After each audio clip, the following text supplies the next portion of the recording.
everyone, you're in the right place at the right time.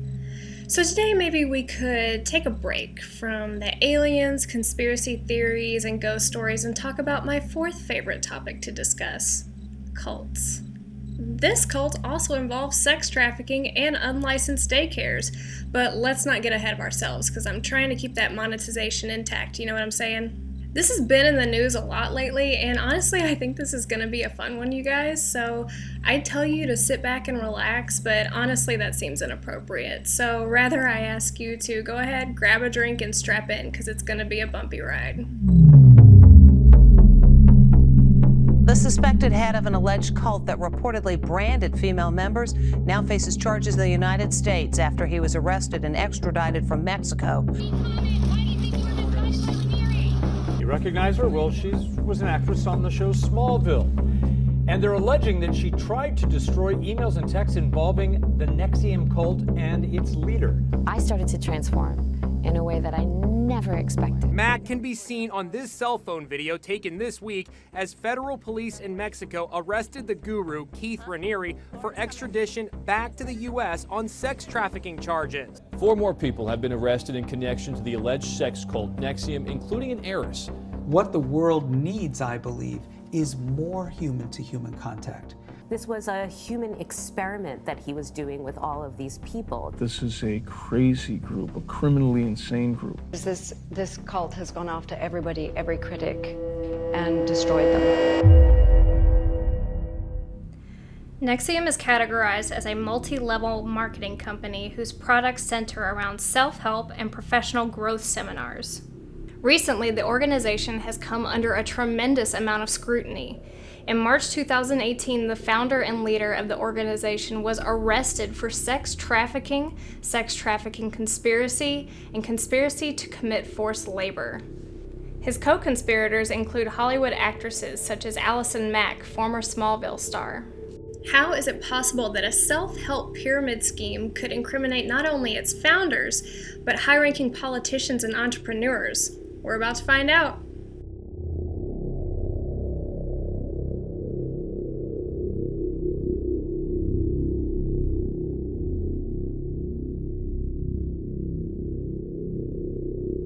Nxivm was created by this man whose name is Keith Raniere.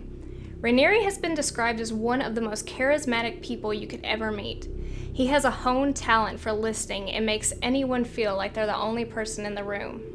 Ranieri alleges that he was a special child. He claims that he was speaking in full sentences at age 1 and reading by 2. One thing that is for sure is that according to the Guinness Book of World Records, Ranieri has one of the 3 highest IQs ever recorded. Okay, everybody should be critical of IQ tests or really any standardized testing. Ranieri actually ended up graduating with a 2.2 GPA, so clearly all of these things are subjective. Some of Ranieri's childhood friends were interviewed in 2018 after his arrest, and many of them recalled that he had a propensity for collecting sensitive information about other children and using it to control them. At this time, he would have been only 10 years old. His father, James, later admitted to telling his son how special and ahead of the curve he was, and remembered instantly after that his son had changed. He began to act as if he was Jesus Christ himself, and held himself in very high regard, developing a serious superiority complex. So from the beginning, Keith was really obsessed with getting rich and getting rich really quickly. He wanted to be the kind of person who could just present an idea and then have everybody else do the work for him. He first started an MLM selling vitamins called National Health Network, which failed in 1999 after 5 years of activity. What's funny is that he was also the founder of something called Consumers Byline, which I actually remember from being a little kid in the 90s, and it had the cringiest infomercial, you guys. Look. His name is Keith Raniere. Keith, happy to see you again. Yes, happy to see you too. It's an amazing idea. Yes, well, sometimes it even amazes me.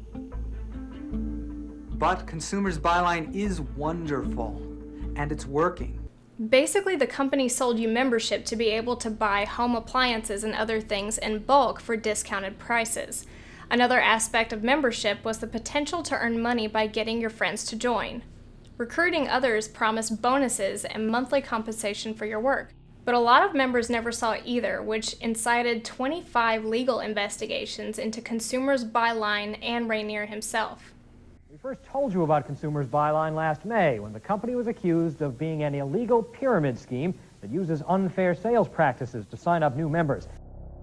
After a settlement in which Ranieri admitted no wrongdoing, CBI was dissolved, and Ranieri was forced to pay $40,000 in fines.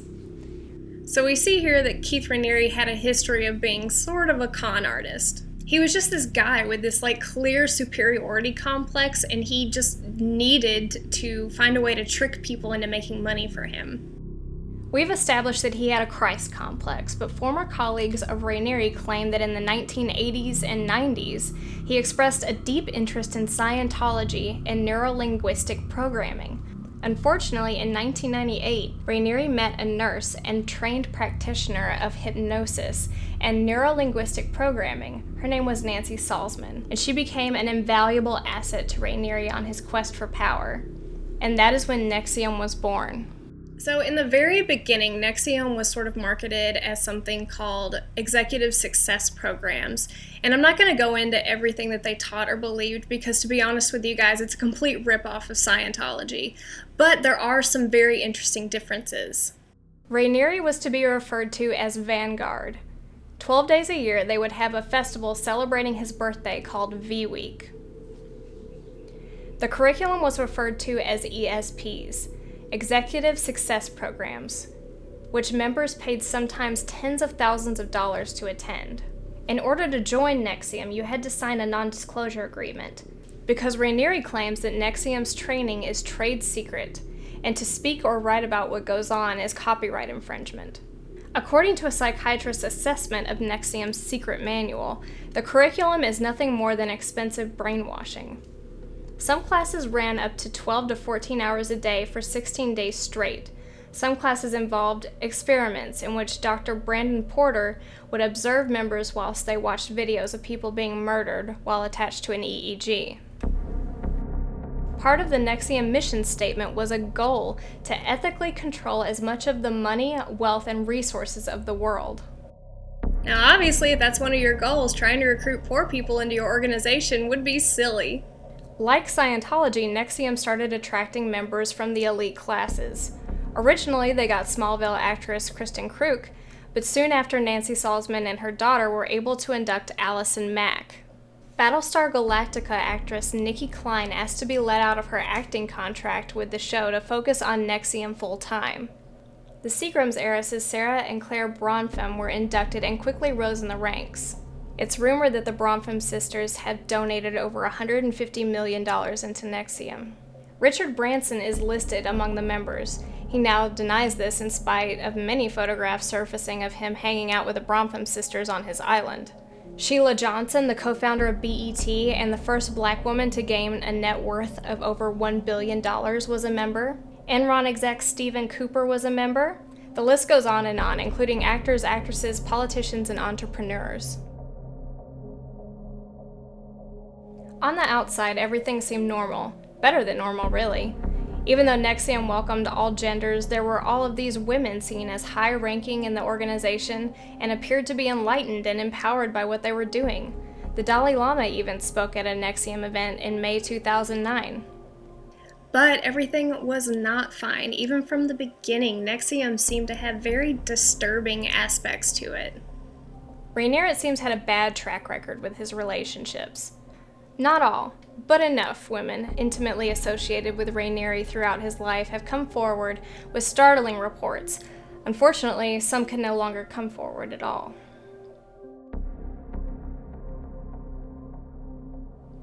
Let's start with Gina Hutchinson. Ranieri and Gina began a sexual relationship in 1984 when she was only 15 years old, and Ranieri was 24. Gina was led to believe that their relationship was natural and right because Gina, according to Ranieri, was actually a reincarnated goddess, and therefore her soul was much, much older than her body. Gina was said to be a very bright but slightly shy girl seeking spiritual guidance from Ranieri. He didn't want Gina to go to school. He wanted Gina to leave school and become his consort, and she did actually. He convinced her that he would be her mentor. Though Gina and Ranieri had an ongoing relationship for 10 years, it had many issues. Ranieri identified himself as polyamorous, and no matter which woman he was dating, we can be assured that there were many side pieces, most of which knew of one another. Gina didn't like this about Ranieri, and she wanted a committed monogamous relationship. Gina was actually approached many times by several of Ranieri's other lovers and told that she should embrace his polyamory. Gina acknowledged many times over the course of her life that her relationship with Ranieri had a huge impact on her life, and not in a good way. Gina wrote that federal agents had approached her to testify against Ranieri when he was being investigated in 1998. According to Gina, Ranieri had expressed deep concerns about what she was going to write in her testimony. She wrote that she was going to elect to remain silent to avoid perjuring herself later on if she needed to tell the truth. Very interesting. Over the course of their relationship, Gina's sister believed that she was subjected to subversive mind control tactics by Ranieri and Nxivm. Ranieri had told Gina that to be a realized person in this life, you had to come to the realization that you were already dead, and the only way to become enlightened was to move on. Gina's body was discovered on October 9, 2002 in front of a Buddhist monastery. She suffered what has been ruled to be a self-inflicted gunshot wound to her head, though many people speculate and wonder if maybe she was coerced or hypnotized into taking her own life by Ranieri or other members of Nxivm.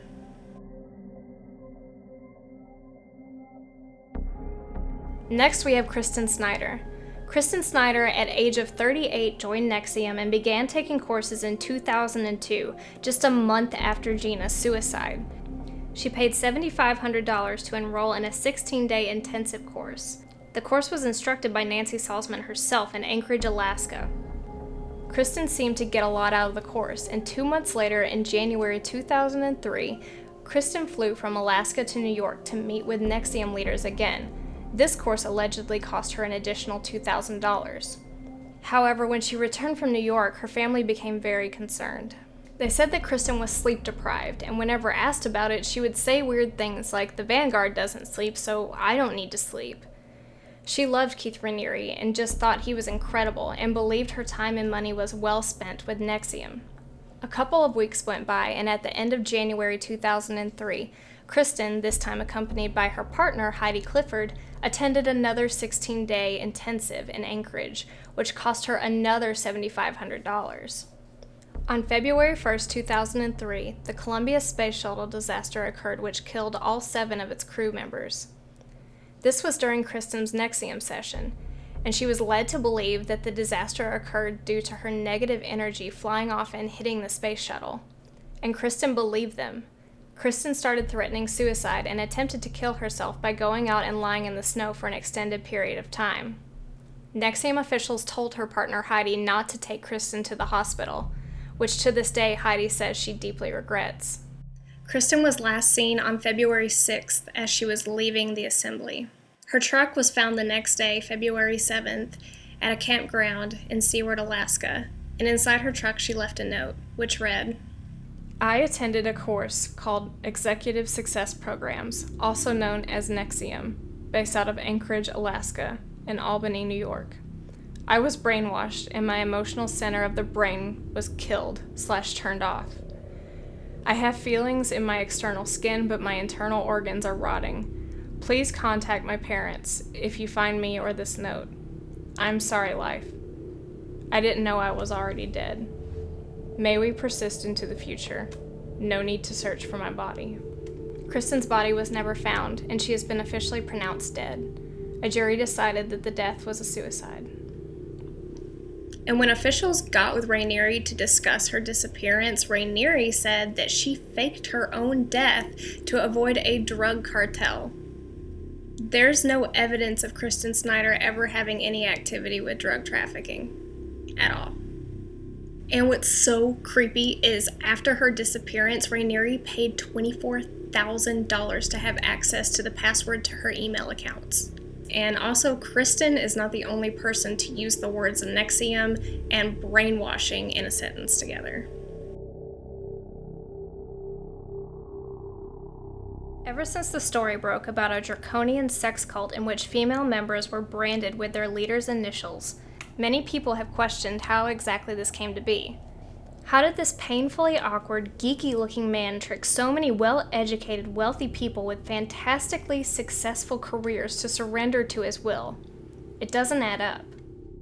This brings me to the testimony of a woman named Toni Natali. Toni Natali met Ranieri way before Nxivm. She worked with him on Consumers Byline. Natali says that she was completely taken with Ranieri, and that she was able to quit smoking after a 2-hour session with him. So Natali is cured of her smoking addiction. She then leaves her husband and moves across the country to be with Ranieri. She got to witness the start of what would become Nxivm. Most importantly, the meeting of Keith Raniere and hypnotist Nancy Salzman. Once the weirdness of Nxivm started to take hold, Natali wanted no part of it. She had been emotionally, physically, and financially manipulated. Ranieri didn't take that jilt lightly. Here's the smartest man in the world, willing to help you through your emotional issues. Over time, Natali says her relationship with Ranieri changed. He started to get aggressive, controlling, and worse. When I no longer wanted to have relationships with him any longer, he would rape me. Natali has a fixed idea of how she thinks Ranieri is able to recruit and manipulate what would be seen as highly educated, well-off people. How does he do it? He looks like a schlub. Right. My personal belief is that it's one gigantic hypnotic induction. I think that there's a certain percentage of people that are susceptible. Now listen, I know a lot of you are going to say, hypnotism isn't like you see in the movies, you don't just lose control of yourself, and I get it. I use hypnotism for my anxiety, but we can't forget that hypnotism was used successfully in MKUltra, which was a real government mind control program. And I'll link my video regarding MKUltra below, but anyway, we cannot disregard the hypnotism thing. For one thing, there's a lot of aspects of these sessions that you had to pay for that ring true to hypnotism and brainwashing. Even if the theory that hypnotism was used on these subjects successfully, there are very real psychological techniques that can lead to a successfully brainwashed and controllable subject. Here are a few tactics that Ranieri and Salzman used in their sessions. Repeating opinions. If you repeat an opinion to a subject enough times, they will begin to believe it no matter how ridiculous it sounds. This is called memory distortion. It's a thing in our brain which makes it easy for us to form our own opinions based on what is most familiar.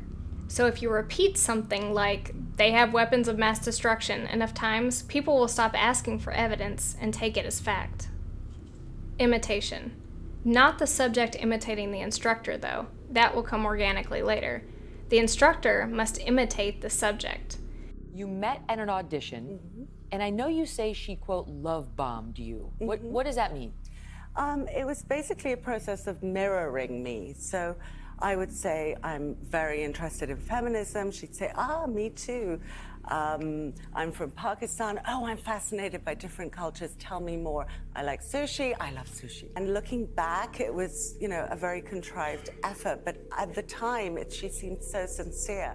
If someone imitates you in subtle but consistent ways, your brain will begin to tell you, this person is like me, and you will begin to endorse them emotionally and then maybe even monetarily. Creating an us versus them mentality.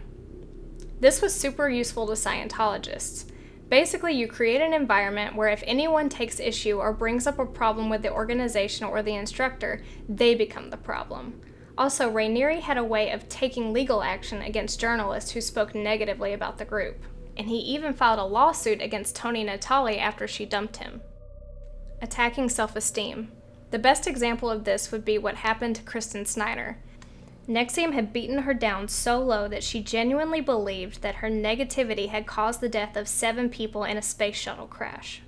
What Keith does, he elicits all that information from you. My opinion is that what they do from there is they take that information and they utilize that. Where can I not build you up but break you down? Physical abuse. Aside from the branding, members were severely sleep deprived, and members of Nxivm were told to keep a diet of 500 calories a day or less. This is one of the oldest torture techniques in the book. Your rational mind can't function without sleep or food. I think brainwashing and mind control are fair terms here, especially when we start dissecting how the other members started behaving. In the past 2 years, another elite secret society was formed within the walls of Nxivm, but this one involved only women. It was called DOS, or the Vow. DOS is an acronym for a Latin phrase meaning master over slave woman. And as melodramatic as that sounds, that's exactly what DOS was. In 2017, a woman named Sarah Edmondson came forward to blow the lid off of DOS and Nxivm. She claimed that she had become a member of Nxivm in 2005 and was recently inducted into the secret society DOS by Nancy Salzman's daughter, Lauren. Lauren Salzman had told Sarah that DOS was a women's-only empowerment society and that it had changed her life. Lauren Salzman was the maid of honor at Sarah Edmondson's wedding. They were best friends, so Sarah trusted her. Late at night during her initiation, Sarah joined several other women who were told to strip naked and sit on a sheepskin rug, blindfolded. She was forced to give collateral as a condition of her membership. Most women gave nude photographs or written confessions. Lauren had urged Sarah to put the deed of her house in Lauren's name, which Sarah says that she did not do. Sarah says the procedure lasted about 30 minutes and was excruciating. It was worse than childbirth. Imagine a hot laser dragged across your flesh for 30 minutes without anesthetic. Only later did she realize that the brand contained Keith Raniere's initials and Allison Mack's. The 4 elements were Keith's initials from one side and AM for Allison Mack from Dead On. Aside from the horrors of her initiation, Sarah brought forth even more disturbing news.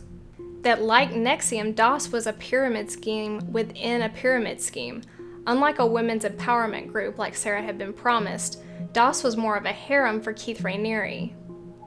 Slaves would answer to their masters, other female members of Nxivm, with the opportunity to advance as masters should they succeed in inducting fresh recruits. Sarah had no idea that Raniere was even involved with DOS until she saw a text come in from him on Lauren's phone during the initiation process. Apparently, Raniere had a group of 20 devoted sex slaves.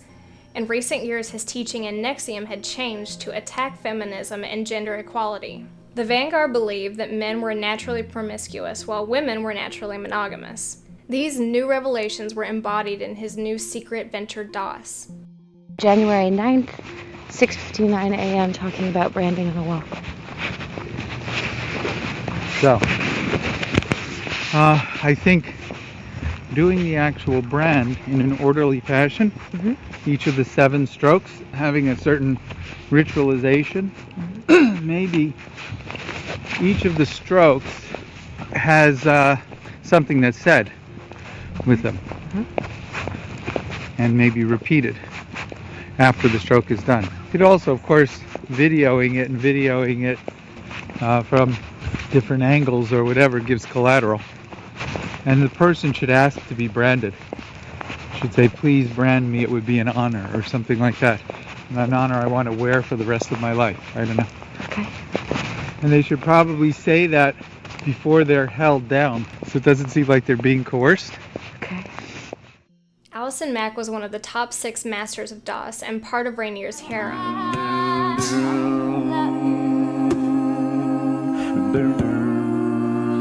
More than you'll ever know.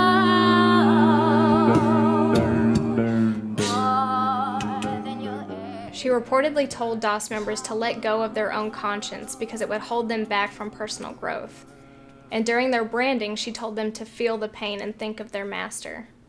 So being a slave meant that you had to follow ridiculous rules. You had to have your phone on you at all times in case your master would text you and make you do something. You also had to keep a diet of under 500 calories a day because Raniere likes his women thin. Unsurprisingly, slavery also included forced labor, and failure to comply would sometimes result in food and sleep deprivation as well as corporal punishment. Raniere began to speak out about his aversion to the law of age of legal consent. He thought the laws were too rigid and that a child's parents should decide when they're able to give consent. And abuse is inconsistent, depending on where you are, what culture you are, things like that. And that doesn't mean that the person is somehow ultimately abusive. They're abusive by some standard, And you have to understand not only what that standard is, but the morality behind that standard. Really. Abuse is, is the person a child or is the person adult-like? Often when you counsel people who were, say, children of what you call abuse, the little child, some little children are perfectly happy with it until they find out what happened later in life, and then it's more society that abuses them than actually the parent, because in other societies in the past, like in Rome or whatever, the standards were completely different. Both Nxivm and DOS were international organizations. DOS had many factions in Mexico and still does today. Some of the collateral found to be given by other members included a document signed by one woman that relinquished the custody of any prospective children she may have by Ranieri to him in the event that she defected from the group. So it's now believed that DOS was created, well, A, to feed Ranieri's weird sexual appetites, and B, to sort of contain the inner workings and secrets of how Nxivm worked. And it also introduced this level of collateral that could be used as blackmail if necessary to protect Ranieri. One Mexican member claims that she was locked in a room for 2 years and that Ranieri had a sexual relationship with her sister when she was 15. India Oxenberg, whose mother, Catherine Oxenberg, spoke out about DOS on Megyn Kelly Today, was until recently still active in DOS. India was branded with Ranieri's name, brainwashed and starved. Her mother said she was so thin that she was losing her hair and hadn't had a period for several months. Catherine also claimed that her daughter had been hooked up to an EEG and forced to watch films of real graphic violence and murders. So after Sarah Edmondson and other defectors of Nxivm and DOS went public in 2017, the FBI launched a full investigation into Ranieri. Once Ranieri caught wind that he was being investigated, he fled to Mexico in an attempt to disappear. Fortunately, he was discovered by authorities in a 10,000 per week resort accompanied by his harem. Keith Raniere was arrested in March 2018, and Allison Mack was apparently hiding out with him. Makes sense since she's technically his slave.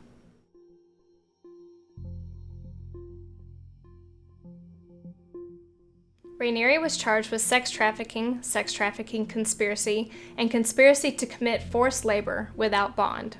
On April 20th, 2018, Allison Mack was arrested and charged with the same things as Ranieri.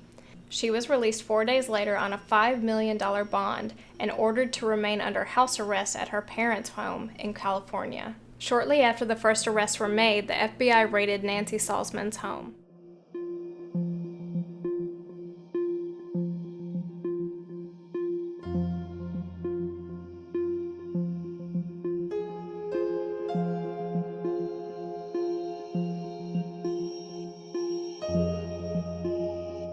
Claire Bronfman was arrested in July 2018 and charged with racketeering. She was released to house arrest after signing a $100 million bail bond.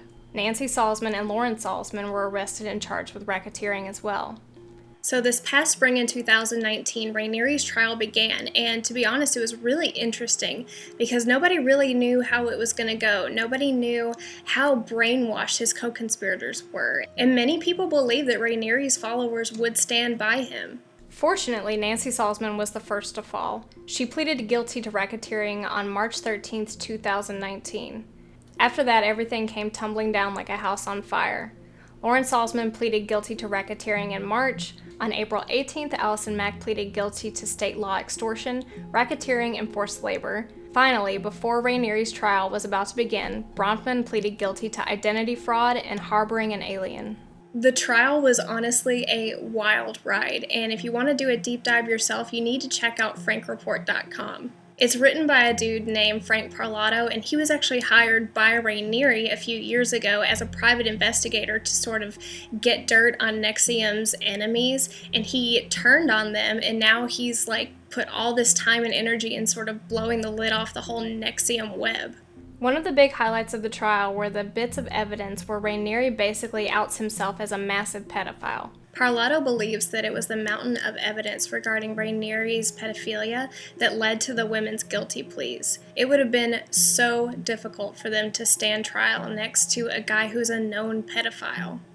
The prosecution was able to provide evidence that Ranieri possessed child pornography and sexual exploitation of a minor. It was Keith's iteration of, is the person a child or is the person adult-like, that excused his behavior with underage girls and condemned him to the jury.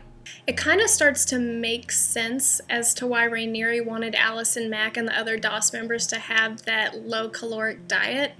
He wanted them to look like children. Ranieri was found guilty of sex trafficking and racketeering on June 19, 2019. He currently awaits his sentencing. He faces up to life in prison. Allison Mack faces up to 40 years in prison, but may get a lesser sentence due to her plea bargain. So, we should be fine, right? Justice was served? Unfortunately, not quite.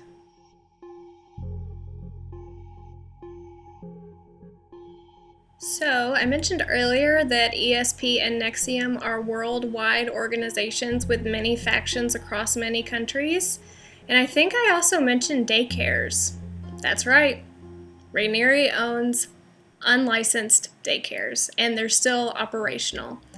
I found 11 so far. I think there may be 12 or 13 that I haven't located yet, but there's locations in New York, in Miami, in Portland, in Guadalajara, in Ireland, in London. Yep, it's just a thing that exists. That's fine, right? Maybe I should leave some of their contact information below so you guys can sign up if you want to. These are not normal daycares, no. This is literally a human experiment. Children were cared for by 7 nannies, one for every day of the week. Each day of the week, the children, which started as young as 6 months, were exposed to a different language. If the parents did not speak the language of the day, they were not permitted to speak to their child at all. Now this is so interesting because this is very similar to the way that L. Ron Hubbard separated kids from their parents in Scientology by use of the Sea Org. Ranieri thought this would result in a generation of children who would be able to speak 7 languages by the time they were 2. Unfortunately, this is backed by zero science, and the reality was a group of children with extremely delayed linguistic skills. RGC costs $120,000 per year per child. The nannies are called Multicultural Development Specialists, or MDSs. They have no degrees, no qualifications, and are paid between $10 and $15 per hour. Ranieri says that the child must stay with the nanny for 13 hours a day. Now that's most of the child's waking time. And if it's not English Day, it may not communicate with its parents at all. So Rainbow Cultural Garden has actually been active for 11 years, over a decade, and it's never been licensed. Not once, not even a little bit licensed, not at all. Unlicensed daycares for over a decade, run by a pedophile. Parlato says, it is a human experiment conceived and conducted by an alleged sex trafficker and known pedophile on children whose parents have been brainwashed by this insidious teachings and hypnosis skills. Since many of his students are trust fund children of wealthy parents, their foolishness and their money are soon parted, and Ranieri gets a whole new set of future cult members. Some of the RCG locations have been shut down, and hopefully all will be shut down and investigated soon. I'm very devilish, and I think I'm probably the worst coach in the world because I'm just a demon. You know, if I'm coaching... It doesn't take a genius to draw conclusions about a daycare operation founded and run by a man who is a convicted sex trafficker and pedophile. I do this, it's with a twisted sense of pleasure in some ways. As for the clientele of RCG, we don't really know. Sarah Bronfman's child was enrolled, and so were Alex Bentecourt's twins.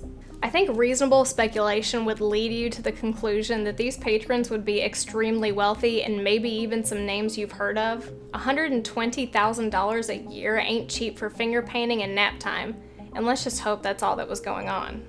It has been discovered that some of the former nannies have come forward to admit that they were slaves in Ranieri's sex trafficking scheme. So obviously this aspect of everything is really, really upsetting, and I promise you guys I'm keeping up with this story on a day-to-day basis, and I will let you know if I find any conclusive evidence or news regarding Ranieri or Rainbow Cultural Garden or who the clientele is for Rainbow Cultural Garden, any of that stuff. I may have to post those videos on my Patreon page alone because I don't see YouTube allowing me to talk about that. I bet they try to take this video down, to be honest, so we'll see what happens. but we will cross that bridge when we come to it. So let me know, what do you guys feel about all of this? Do you feel that Ranieri has been judged appropriately? Do you think he should be charged with more things? How do you feel about Allison Mack? Specifically, I want to know about Allison Mack. Do you guys think that she was just as brainwashed as the other victims, or do you think that she's a monster just like Ranieri? Let me know in the comments below. If you're not following me on Instagram, you're wrong. Sorry, it's true, you're wrong. You need to go follow me on Instagram. All that stuff is linked below. I post updates about what I'm working on, and you can also feel free to leave me suggestions on that page as well. I have a Facebook page that needs to be amped up a little bit. If you guys want to go follow me there as well, you can message me that way. But anyway, I'll see you guys next time, and until then, take care, guys.